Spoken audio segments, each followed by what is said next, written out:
أهلا بكم كلكم، أنا جورج اندراوس، والنهاردة هنعمل لكم فيديو جديد للسكن بتاع الطلاب هنا في ألمانيا.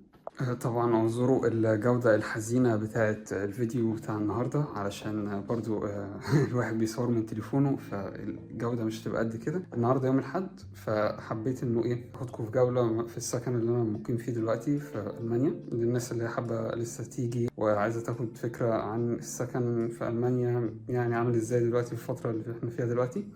فحبيت اخدكم في جولة ونشوف الدنيا عاملة ازاي. النهاردة الجو جميل ومشمس للغاية، يعني ما شاء الله، مع انه درجة الحرارة تقريبا كانت من شوية 5 تقريبا، دلوقتي بقت احسن شوية 8 او حاجة زي كده. بس السما صافية والشمس طالعة، فبرضه هيبقى الجو حلو واحنا بنصور النهاردة.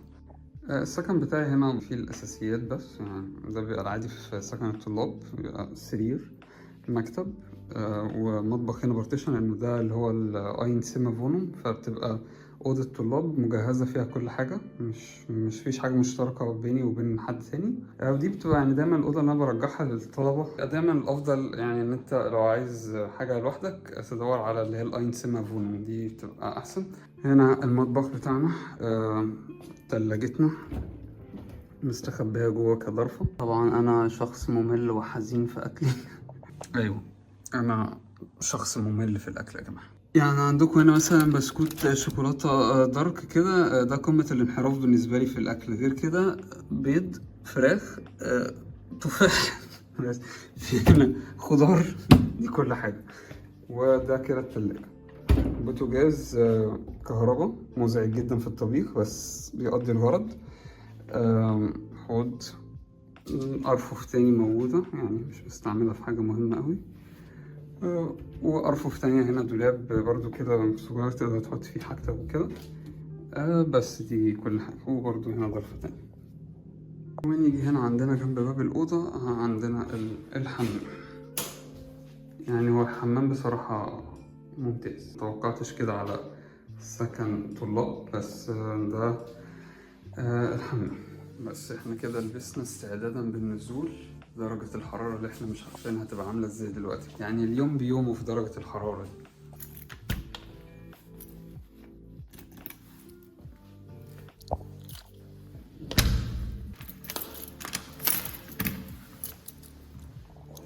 هنا أوضة تانية جنبي لسه مسكنتش، فده نوع تاني من الأوض برضو. دي تقريبا أكبر، دي بلكونة، وده المنظر من بره هنا. لطيف برضو أبو بلكونة، بس يعني أنا ماليش في جو البلكونات وكده، فمش محتاجين.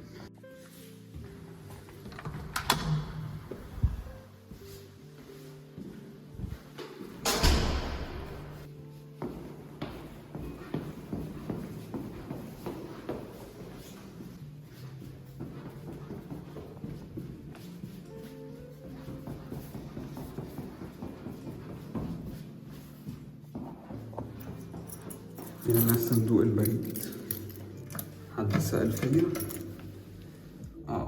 أهلا وسهلا.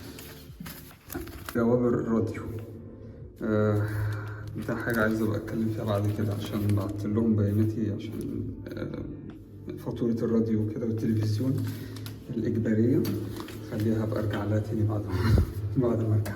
لكن الراديو هنا إجباري، بتبعت لهم بيانات البنك وكده، فهم بيبعتوا لك رسالة يقول لك حط بيانات البنك بتاعك عشان نسحب منك الاشتراك كل 3 شهور تقريبا. هتكلم عليها برضه فيديو تاني قدام.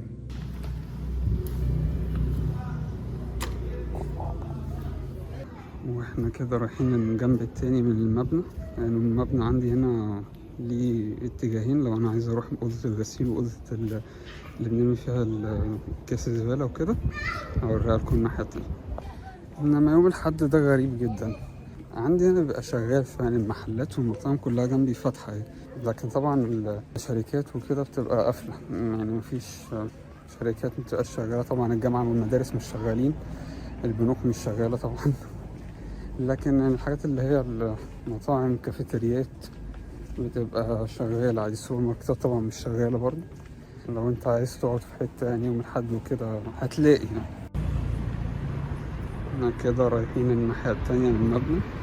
ده باب الناحية التانية برضه وليه سكان. هنا لو انا عايز أوضة الغسيل،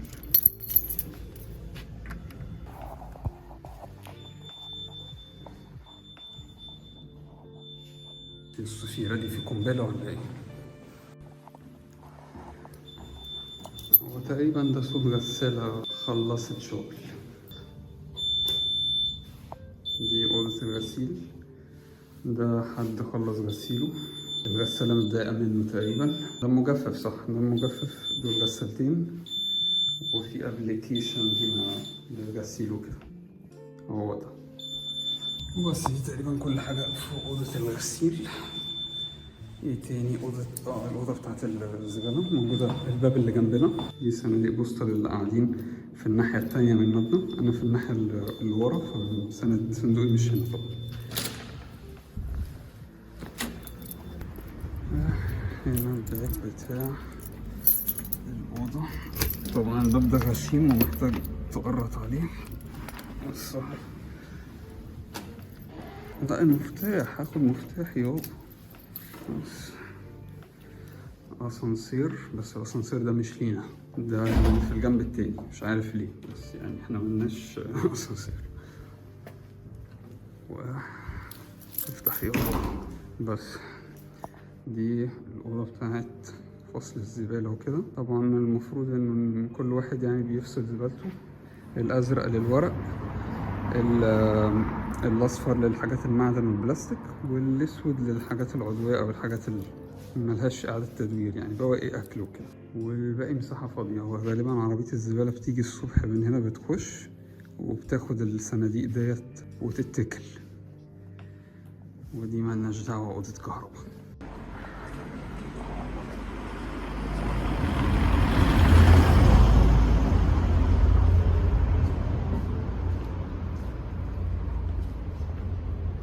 بس دي كده كل حاجة عن السكن بتاعي اللي أنا قاعد فيه دلوقتي. خدكوا بقى للمدينة ذات نفسها والحتة اللي بحبها اللي هي فوق شوية، لأن المنطقة بتاعتي يعني أنا ساكن فيها بتبقى جبلية عالية شوية، فقدامي بشارع بيبقى زي مطلع كبير كده، فهاخدكوا فيها هيعجبكوا جدا. والشارع بتاعه من هنا دي منطقة محلات، بس كله قافل طبعا دلوقتي. وهنا نطلع بقى. الشارع ده عالي قوي يعني يمكن شكله أعلى من الفيديو. والمنحنى ده حلو جدا. هنا المكتب بتاع السكن. يعني أنا مش عارف، مش باين في الفيديو قد إيه عالي، بس الحتة دي يعني الطلوع فيها صعب شوية، بس هي منطقة لذيذة. يعني أنا عاجبني فيها إنها صغيرة، يعني البلدة اللي أنا فيها دي بلدة تعتبر صغيرة خالص، لكن يعني فيها كل حاجة قريبة منك. الجامعة بتاعتي في البلدة دي، أو الكلية بتاعتي، أنا هنا الجامعة بتاعتي في بلدة لوحدها اللي هو الحرم الجامعي أو المين كامبس بتاع الجامعة، لكن الكلية بتاعتي في البلدة اللي أنا قاعد فيها، فالموضوع حلو جدا يعتبر. واحد نفسه قطع من الطلوع. بس هي بلدة صغيرة، عبارة عن 4 دقايق مشي للكلية بتاعتي وكده، فلطيفة جدا.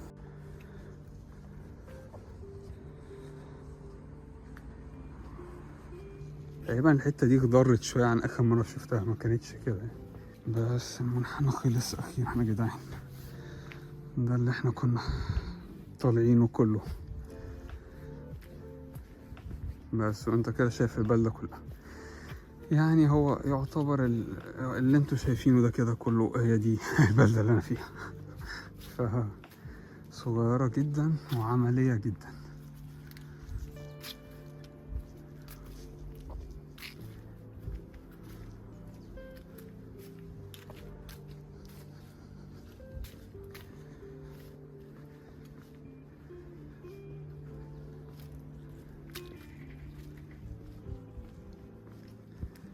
ربنا يكون في عون بتوع التنظيف، المكان بيتقلب كيانه في أقل من يوم من بعد ما ينضفه. بيبقى الصبح تمام ويجي الظهريات يبهدل المنظر عشان احنا برضو في الموسم وكده، فالشجر ده كله بيرمي ورقه خلاص. هنا في سلم لو حابب ننزل نتمشى في الغابة، بس يعني مش عارف هنتمشى فين بالظبط، الدنيا مقلوب كده. بس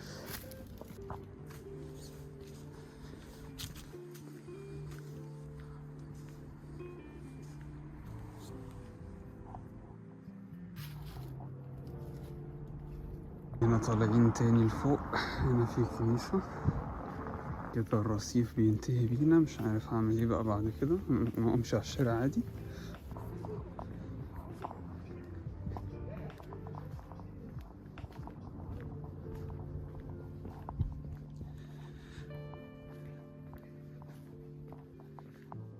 نسيت اقول اصلا معلومات عن البلد اللي انا فيها اصلا.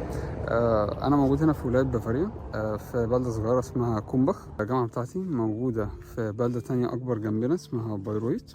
اما الكليه ذات نفسها موجوده في بلده هنا اللي هي كومبخ. طبعا السكن اللي انا ممكن فيه دلوقتي ده سكن خاص، مش سكن حكومي او سكن تابع للجامعه اللي هو الستودنت انفاك، لانه هنا للاسف ما فيش ستودنت انفاك موجود في كومبخ ذات نفسها. النحل هنا قصة كبيرة يعني. أنا أسمع إنه عليه غرامة. النحل هنا يا جماعة مش عارف بيجي ورايا، يعني تحس إنه إيه لما نصوص مش عايزة تمشي، مش عايزة تسيب. تحس إنه هنا النحل إيه، عارف إنه لو اتقتل هيبقى عليه غرامة، فبيستقصد يجي عليك عشان إيه، يقول لك اقتلني عشان آخد حقي منك. أنا لحد دلوقتي بتاع 3-4 نحلات دخلوا البيت عندي. موال مش عارف يفتح حتى الشباك. وأنا متأكد إنه أي حد عايش في ألمانيا عارف القصة اللي بتكلم فيها دي على موضوع النحل اللي بيخش البيت ده. فدي حاجة. المهم زي ما كنت بقول، مفيش سكن حكومي هنا اللي هو الستودنت انفاك. فالسكن اللي أنا فيه ده يعتبر سكن خاص، هو سكن طلاب لكن اللي بيديره شركة خاصة. ده الفرق، بيبقى أغلى طبعا شوية عن السكن الحكومي اللي هو الستودنت انفاك، بس ده اللي موجود. مساحته بتبقى أكبر كمان، بيبقى دايما متوفر، يعني تقريبا ما كانش فيه يعني الضغط هنا في السكن مش كبير. زي ما انتم شايفين الأوضة اللي كانت قدامي في الممر كانت فاضية، ما فيش حد ساكن فيها، فبيبقى دايما سهل. دايما بنصح اللي هو عايز يدور على انه يدرس هنا، انه يدور في البلاد المدن الصغننة، لأن المدن الصغيرة بتبقى أسهل. تعداد السكان فيها قليل، الطلبة اللي بيبقوا فيها برضو قليلين، فالسكن بتاع الطلاب سهل انك تلاقيه. يعني يعتبر السكن لما دورت على سكن للطلاب هنا لقيته على طول. فأنا بسمع كتير إن في ناس بتبقى عندها مشاكل في موضوع إنهم يدوروا على سكن ليهم وكده يعني، فأثناء الفترة اللي كانوا بيجهزوا فيها ورقهم عشان يسافروا، فدي بتبقى حاجة يعني. فدايما لو البروجرام اللي أنت عايزه لقيته في بلدة، يعني في جامعة موجودة في بلدة صغيرة، دايما أنصح بيه. بلاش المدن الكبيرة، يعني المدن الكبيرة الفترة دي بقت صعبة قوي في انك تلاقي فيها سكن وكده. اسمع ناس كتير بتدور على سكن. انا كنت اتقابلت في بلدة تانية كانت كبيرة، كان اسمها كيل، في جامعة تانية، وساعتها قدمت على سكن. انا لحد دلوقتي فهمت يعني الكيس بتاعتي اني بدور على سكن اكتف على الموقع بتاعهم في كيل، ولحد دلوقتي ما ردوش عليا في سكن. فالموضوع بيبقى صعب في المدن الكبيرة. على عكس هنا، انا اول لما ساعتها يعني اول لما بدات ادور على الشركات اللي بتقدم سكن طلبه وبعت ترد عليا في نفس الاسبوع انه المكان موجود لو عايز نكتب عقد. فرق كبير طبعا بين ان انت تدور في بلده صغيره وفي بلده كبيره. ده غير طبعا انه في يعني فوائد كتيره للمدن الصغيره انك تبقى ساكن فيها. التعاملات الورقيه بتبقى سلسه شويه اكتر. يعني لما رحت اطلع ورقه الأميلدونج بتاعت السكن، لو تعرفوا، اول لما لازم تعمل ريجستريشن او تأيد نفسك في المكان بعد ما بتسكن، وبتاخد الورق بتاع السكن من صاحب السكن. فهنا مثلا مفيش حجز مواعيد او كده، على طول دخلت المكتب، الموظف قدامي فاضي مهروش حاجة، على طول الموضوع خد 10 دقايق خلصنا، قدامي ورقة الأميلدونج وكله تمام يعني.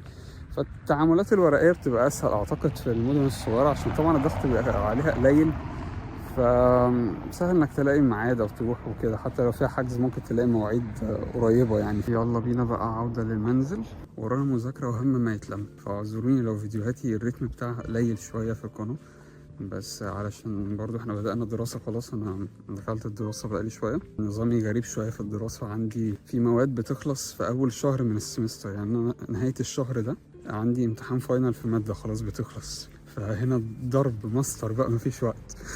فدي حاجة.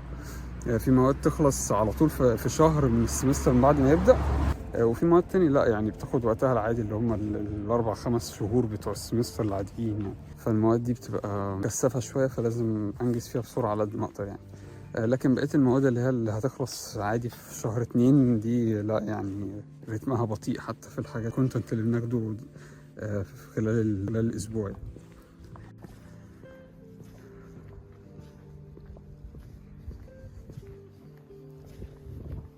لطالب يعني جاي يدرس دي ميزة بالنسبة له إن كل حاجة قريبة بصراحة، يعني الموضوع ده فرق معايا جامد. لكن زي ما انتم شايفين أنا في الدور اللي فوق الدور التاني. يلا أخيرا وصلنا. من الإبط في الدور، وفي هنا أوضة كمان بس.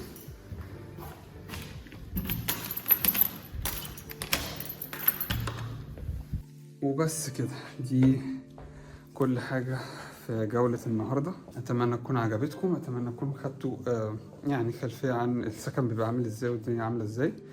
زي ما قلت لكم دايما أنصح لو أنت واحد لسه بتدور على هتدرس فين أو هتقدم فين في الجامعات، ركز على المدن الصغيرة، أحسن بكتير. الدنيا فيها مريحة، السكن بيبقى متوافر. أتمنى مكنش طولت عليكم، ما تنسوناش بلايك سبسكرايب للقناة. لو في أي استفسارات أو أي حاجة عندكم اكتبوها لي في الكومنتات. معلش للناس اللي كلمتني المرة اللي فاتت حقوقوا عليا بس لسه ما ردتش عشان اللابتوب بتاعي كان مكسور وقعدت اصلح فيه. هبقى اكلمكم فيها بعدين يعني، فما تقلقوش، هرد على كل اسئلتكم وكل استفساراتكم. ولو في حاجه تستدعي فيديو او كده هعمل لها فيديو على طول. سلام.